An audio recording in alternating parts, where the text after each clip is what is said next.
Welcome back to the deep dive. Today, our mission is, well, it's a pretty fundamental one. We're essentially opening up the hood on the human mind itself. It's a big topic. A huge topic. We are diving deep into the foundational architecture of cognition, really looking at what it is, where it all happens, and this is the core of it, how variations in processing can shape our reality. Right, from subtle learning differences all the way to major intellectual limitations. Okay, let's unpack this. So before we can even get into all the variations, we really need to establish a baseline. What even is cognition?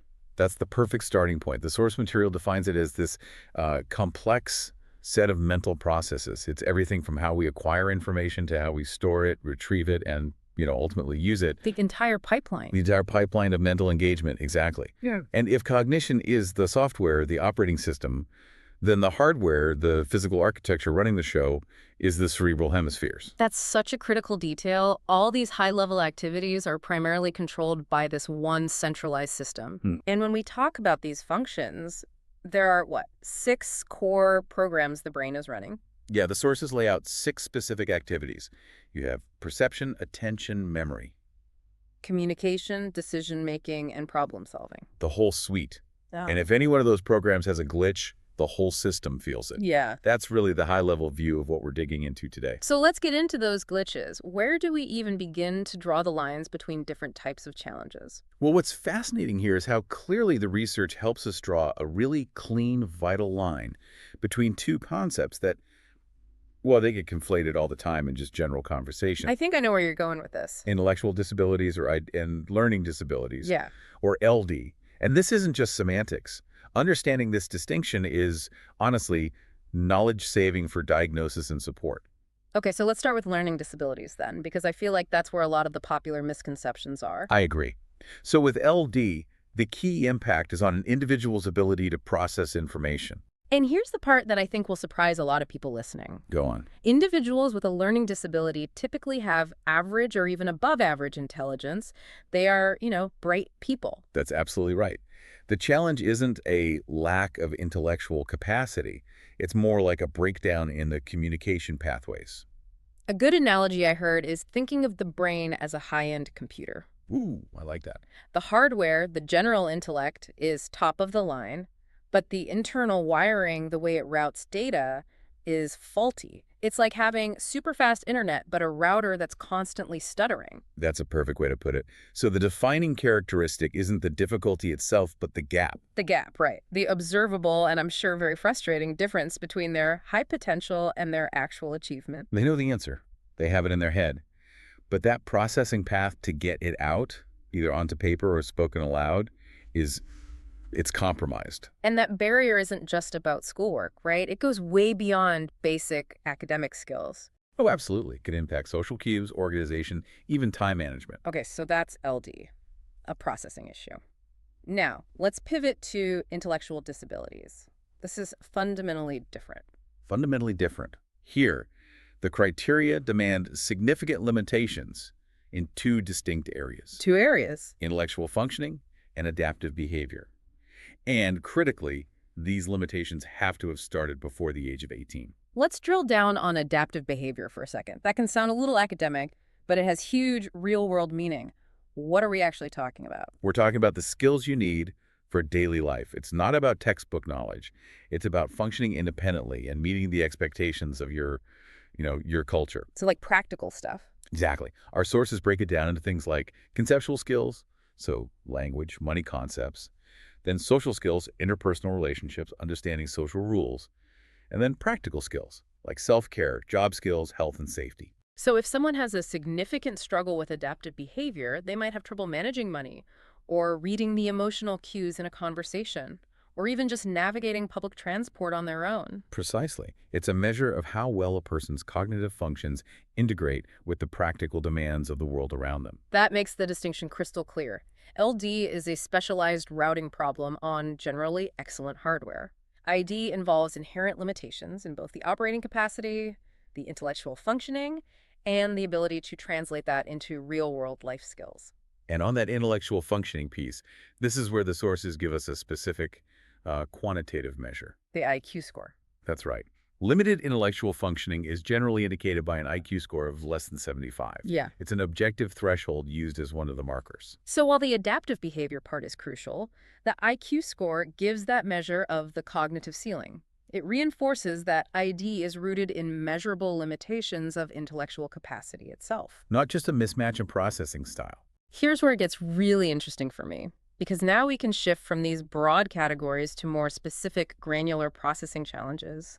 Let's zoom in on that failure point you mentioned, how the brain takes in raw data. You're talking about auditory and language processing disorders. Exactly. Let's start with auditory processing disorders, or APD. Okay, so with APD, you have individuals who have a really hard time processing and acting on verbal instructions. Even though their hearing is fine. Yes, that's the key. Yeah. Their peripheral hearing, their physical ears test as completely normal.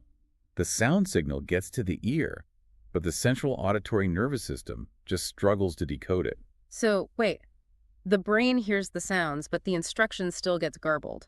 How does that happen if the ear is working? It's sort of a filtering and sequencing problem. The central nervous system can't easily separate an instruction from background noise, or it can't register the order of the sounds fast enough. Wow.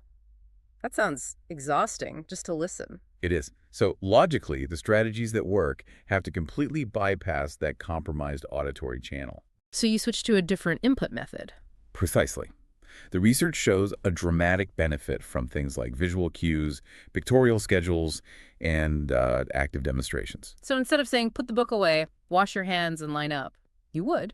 What? You show them a 3-step pictorial schedule, you point to each picture. There are also therapeutic approaches like speech therapy and specific auditory training listening exercises to basically retrain the brain's central processing. Okay, so if APD is about the input getting scrambled, then language processing disorders, or LPD, is about running the language software itself. Yes, and the impact here is much broader. It affects the ability to use, process, and understand language. And goes in two directions, right? The duality. Yeah. LPD affects both receptive language, that's your ability to understand what's said or read, and expressive language, which is your ability to get your own thoughts out into coherent speech or writing. You could have someone who understands a really complex idea perfectly, Great receptive skills. but they really struggle to explain that concept out loud. Poor expressive skills. Exactly. And so the interventions have to reflect that comprehensive struggle. You're basically building those foundational communication structures back up with things like specialized tutoring and intensive speech therapy. Now, if we connect all this to the bigger picture, these cognitive alterations are often rooted in physical or genetic conditions. They're not just isolated quirks. Right. They are manifestations of actual differences in brain architecture. And our sources give a list of 3 specific biologically grounded conditions as examples. What are they? The 3 are Down syndrome, Fragile X syndrome, and fetal alcohol syndrome, or FAS. Okay, but just listing them isn't enough. How does something like, say, Fragile X syndrome connect back to that 6-pack of mental activities we mentioned at the start? Excellent point.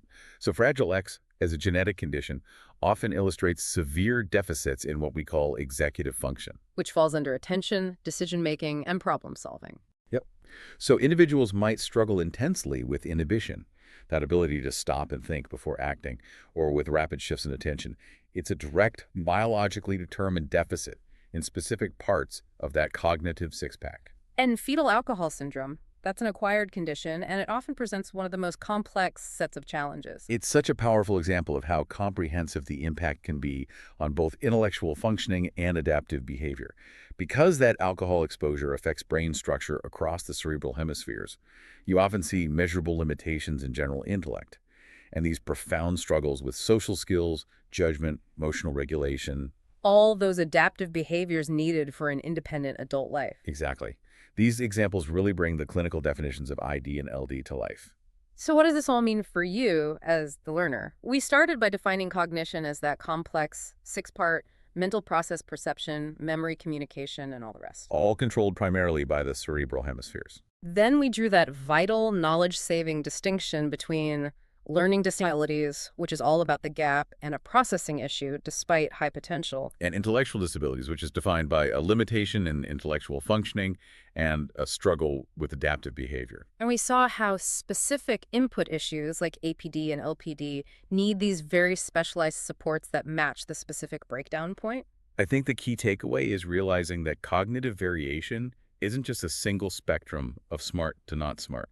It's this multifaceted map of how the brain processes information. And knowing the difference between a limitation in capacity, which is ID, and a barrier in communication, which is LD, it's crucial for effective support. And for inclusion. Absolutely. Yeah. And to end, let's circle back to that initial foundational fact. All of this is primarily controlled by the cerebral hemispheres, a single centralized control system. So my final thought for you to chew on is this. Considering the immense, complex, and highly varied spectrum we've discussed, all the different ways the brain can process, route, and misroute information, how does that one single centralized system manage to give rise to such profound diversity? It's a real challenge to think about the implications of having this centralized yet highly varied control mechanism, something to think about as you continue your own learning journey.